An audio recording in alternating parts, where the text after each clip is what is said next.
வணக்கம் நண்பர்களே. பொதுவாக ஜீவராசிகள் எல்லாமே தன்னுடைய பிழைப்பிற்காக தன்னுடைய ஜீவனத்திற்காக ஏதாவது ஒரு செயல்களை செஞ்சுக்கிட்டு தான் இருக்கும்.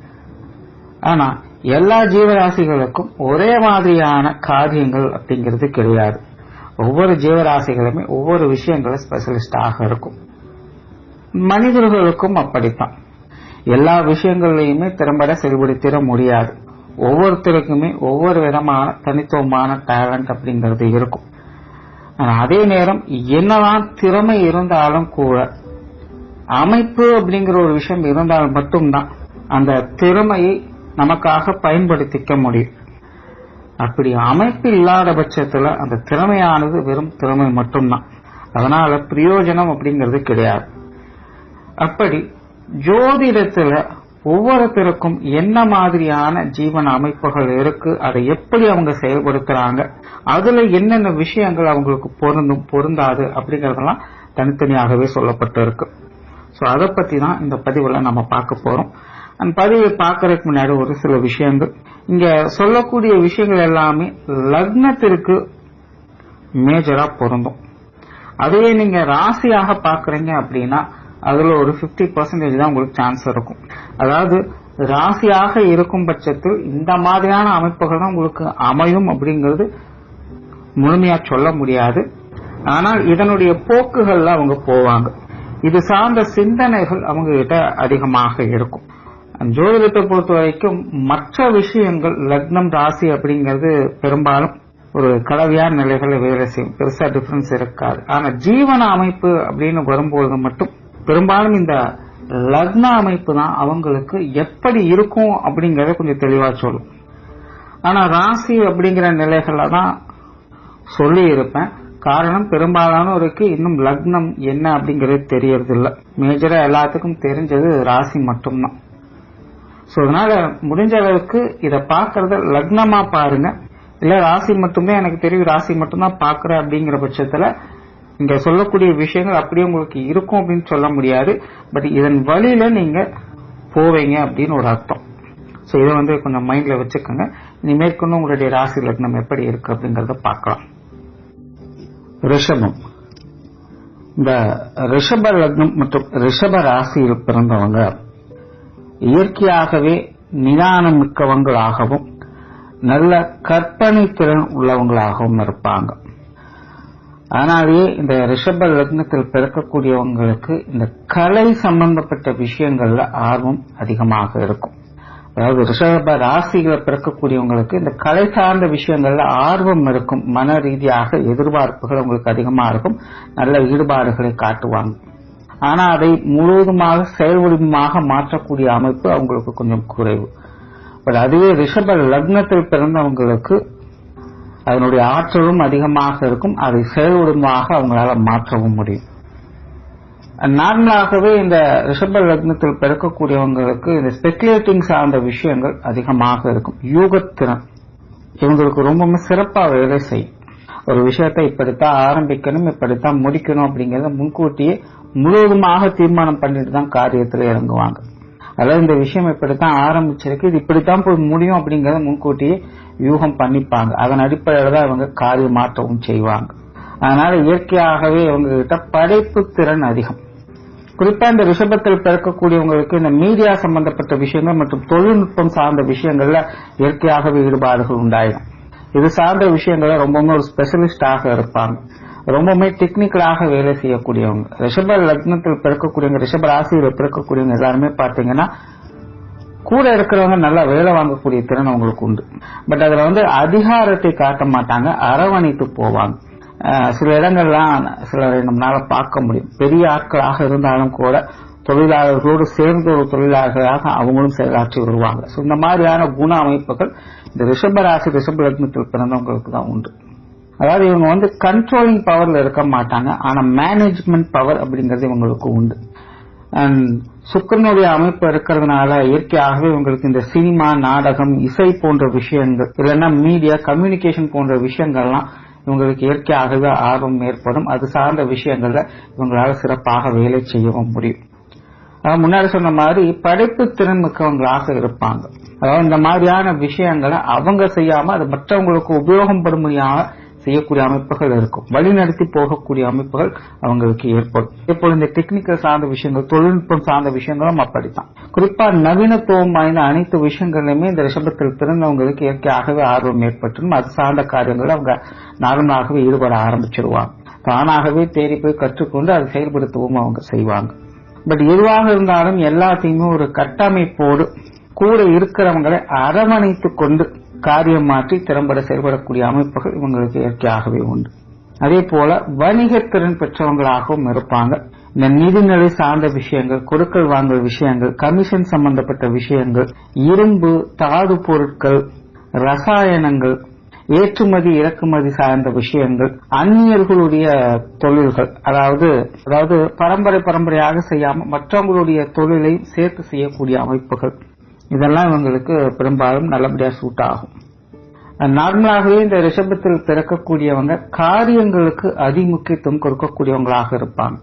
அதே நேரம் இவங்க சொகுசு பிரியர்கள். இவங்க எதா இருந்தாலும் டெக்னிக்கலா வேலை செய்வாங்க, ரொம்ப ரிஸ்க் எடுத்து மெனக்கெட்டெல்லாம் வேலை செய்ய மாட்டாங்க. பட் காரியத்துல இறங்கிட்டாங்க அப்படின்னா முடிக்கிற வரைக்கும் ரெஸ்ட் அப்படிங்கிறது இருக்காது. அதை பற்றியே தொடர்ந்து சிந்தனை செஞ்சுக்கிட்டே இருப்பாங்க. மற்ற எந்த விஷயங்களும் அவங்களுடைய மனசுல இடம் இருக்காது. எவ்வளவு பெரிய முக்கியமான விஷயமாக இருந்தாலும் அவங்க நினைச்ச அந்த காரியம் முடிகிற வரைக்கும் அதெல்லாம் அவங்களுடைய மனசுக்குள்ள இடம் வராது. பட் காரியம் முடிஞ்சிருச்சு அப்படின்னா அதுக்கு அப்படியே ஆப்போசிட் ஆயிடுவாங்க, ஃப்ரீ ஆயிடுவாங்க, மற்ற விஷயங்களை பத்தி யோசிக்க ஆரம்பிச்சு. பட் காரியம் இறங்கிட்டாங்க அப்படின்னா அதை பத்தின சிந்தனைகள் மட்டும்தான் அவங்களுக்குள்ள இருக்கும். ஏன்னா இயற்கையாகவே இந்த ரிஷபம் என்பது ஜீவனத்தால அட்ராக்ட் பண்ணக்கூடியது. அடுத்தது என்ன செய்யலாம் அப்படிங்கறத பத்தி இது அசை போட்டு கொண்டே இருக்கும். ரிஷப ராசி ஆகட்டும், ரிஷப லக்னம் ஆகட்டும், இவங்களுடைய மனம், இவங்களுடைய எண்ணம் என்பது அடங்கவே அடங்காது. அது ஏதாவது ஒரு விஷயங்களை பற்றி கற்பனை பண்ணி கொண்டேதான் இருக்கும். குறிப்பா இந்த காரிய ரீதியான விஷயங்கள், ஜீவனம் சார்ந்த விஷயங்கள்ல இவங்களுக்கு கற்பனா சக்தி ஜாஸ்தி. சும்மா இருக்கிற ரிஷப லக்னக்காரங்க, ரிஷப ராசிக்காரங்களை பார்க்கவே முடியாது. சிலரெல்லாம் பாத்தீங்கன்னா வேலைகள் எதுவுமே இல்லைன்னா தனியா பேசக்கூட ஆரம்பிச்சிருவாங்க. ஏதோ ஒரு விஷயத்தை பத்தி யோசனை பண்ணிக்கிட்டே இருப்பாங்க. ஏதோ ஒரு விஷயங்கள் தமிழ்ல நடந்துகிட்டு இருக்கிற மாதிரியும் அவங்க செயல்படுத்துற மாதிரியும் அவங்க அதிகமாக யாருக்கிட்டே பேசிட்டு இருக்கிற மாதிரியும் அவங்க கற்பனை பண்ணிக்கிட்டே இருப்பாங்க. இயற்கையாகவே தனிமையில பேசக்கூடிய இயல்பு இவங்களுக்கு உண்டு. பொதுவா இன்னைக்கு இருக்கக்கூடிய காலகட்டங்கள்ல டிப்ரெஷன்ல பலரும் தனியா பேசிட்டு இருக்காங்க. பட் அதை பத்தி சொல்ல வரல. இது இந்த ரிஷபத்திற்கு இருக்கக்கூடிய இயற்கையான சுபாவம்.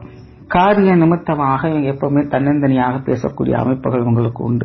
அதே போல எல்லாத்தையுமே ஆழ்ந்து சிந்தித்துதான் இவங்க செயல்படுத்துவாங்க. இந்த அவசரப்படுவது, டென்ஷன் ஆகிறது அதெல்லாம் இவங்களுக்கு சுத்தமா பிடிக்காது. பட் அதே நேரம் குற்றம் குறை இருந்தாலும் இவங்களுக்கு அது பிடிக்காது, ஏற்றுக்கொள்ளவும் முடியாது. இவங்க செய்யக்கூடிய காரியங்களை யாரும் குற்றம் சொல்லிடக்கூடாது அப்படிங்கறதுல ரொம்பவுமே கண்ணும் கருத்துமாக இருப்பாங்க.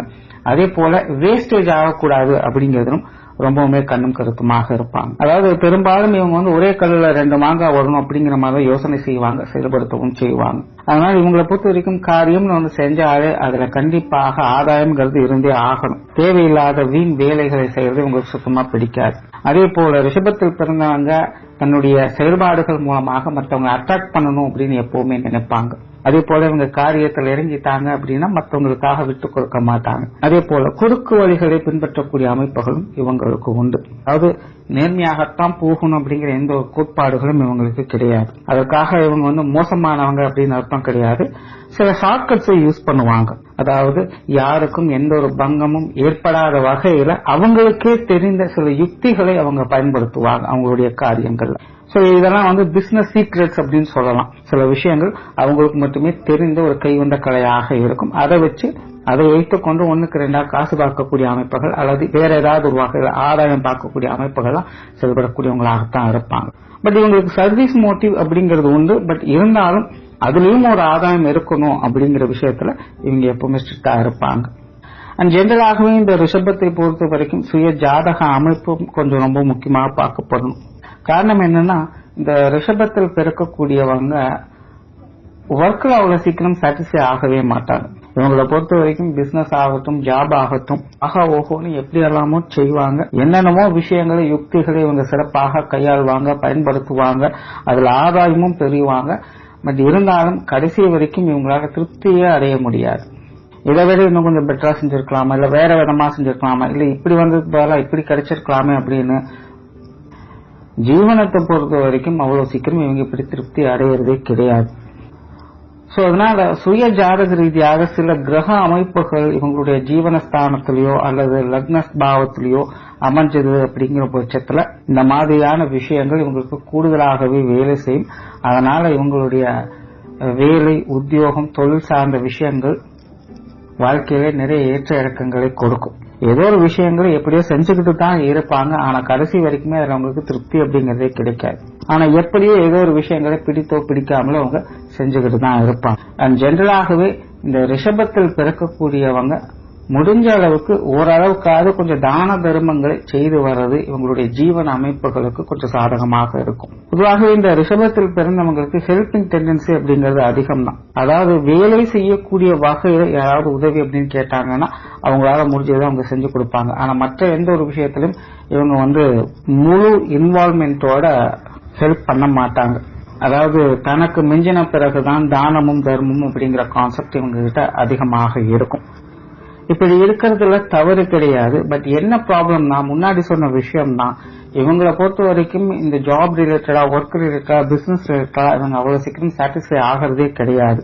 அதனால இவங்களை பொறுத்த வரைக்கும் தனக்கு எல்லாமே மிஞ்சி இருக்கு அப்படிங்கிற நினைப்பே இவங்களுக்கு வராது. இன்னும் ஏதோ ஒன்று பெண்டிங் இருக்கு, பேலன்ஸ் இருக்கு அப்படிங்கிற மைண்ட் செட்ல தான் அடுத்தடுத்து தேடி போய்கிட்டே இருப்பாங்க. அதனால இந்த தர்மம் அப்படிங்கிற கான்செப்டுக்குள்ள இவங்க வர்றது அப்படிங்கறதே கொஞ்சம் கஷ்டம். அதனால முடிஞ்ச அளவுக்கு இவங்களா வாலண்டியரா சில தான தர்மங்களை அப்பப்போ முடிஞ்ச அளவுக்கு செஞ்சுட்டு வர்றது இவங்களுடைய ஜீவன அமைப்புகளுக்கு கொஞ்சம் சக்சஸ்ஃபுல்லா இருக்கும். அதே போல இவங்களை பொறுத்த வரைக்கும் சுக்கிரன் மற்றும் சனியினுடைய அமைப்பு இவங்களுக்கு அதிகமாக வேலை செய்யும், குறிப்பா இந்த ஜீவன அமைப்புகளுக்கு. இவங்க சம்பந்தப்பட்ட எல்லா வித தொழில், வேலை சார்ந்த அனைத்து விஷயங்களுமே உங்களுக்கு பொருத்தமானதாக இருக்கும். அண்ட் ரிஷபத்துல பிறந்தவங்களுக்கு சுயத்தொழில் சார்ந்த விஷயங்களும் பொருந்தும், வேலை சம்பந்தப்பட்ட விஷயங்களும் இவங்களுக்கு பொருந்தும். இவங்களால இந்த 2 விஷயங்களுமே சிறப்பாக செயலாற்ற முடியும். சுய ஜாதக ரீதியாக லக்ன ராசி அமைப்புகளின் படி கிரக நிலைகளுக்கு தகுந்த மாதிரி ஏதோ ஒரு விஷயங்களை அவங்க ஷைன் ஆவாங்க. அண்ட் முடிஞ்ச அளவுக்கு இந்த ரிஷபத்தில் பிறந்தவங்க இந்த கடன் சார்ந்த விஷயங்களை தவிர்த்துக்கிறது நல்லது.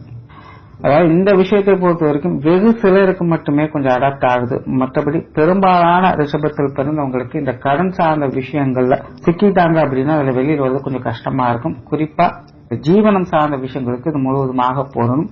இந்த ஸ்பெகுலேட்டிங் சார்ந்த பிசினஸ்ல வேலைகள் ஈடுபடும் போது இந்த கடன் வாங்கி செய்யறத முற்றிலுமாக தவிர்த்துக்கங்க. இதெல்லாம் உங்களுக்கு சுத்தமா செட்டே ஆகாது. இதெல்லாம் பாத்தீங்கன்னா வரும்போது வரும், போகும்போது 2 மடங்காக போகவும் ஆரம்பிச்சு. ஓவராலா ரிஷபத்தை பொறுத்த வரைக்கும் இந்த தொழில், வேலை, உத்தியோகம் சார்ந்த விஷயங்கள் எப்படிப்பட்ட சூழ்நிலைகளும் தனக்கான ஜீவனத்தை அமைத்துக் கொள்ளக்கூடிய திறன் அவங்களுக்கு இயற்கையாகவே உண்டு. ஆனால் தனிப்பட்ட முறையில இந்த விஷயங்கள் அவங்க சாட்டிஸ்ஃபை ஆகிறது மட்டும்தான் கொஞ்சம் கஷ்டமா இருக்கும். மற்றபடி காலத்திற்கும் ஏதாவது ஒரு விஷயங்களை தன்னுடைய முயற்சியும் திறமையும் முழுமையாக பயன்படுத்தி தன்னுடைய ஜீவனத்தை எப்படியோ நடத்தி கொண்டிருப்பவங்களாக இவங்க இருப்பாங்க. நன்றி, வணக்கம், வாழ்க வளமுடன்.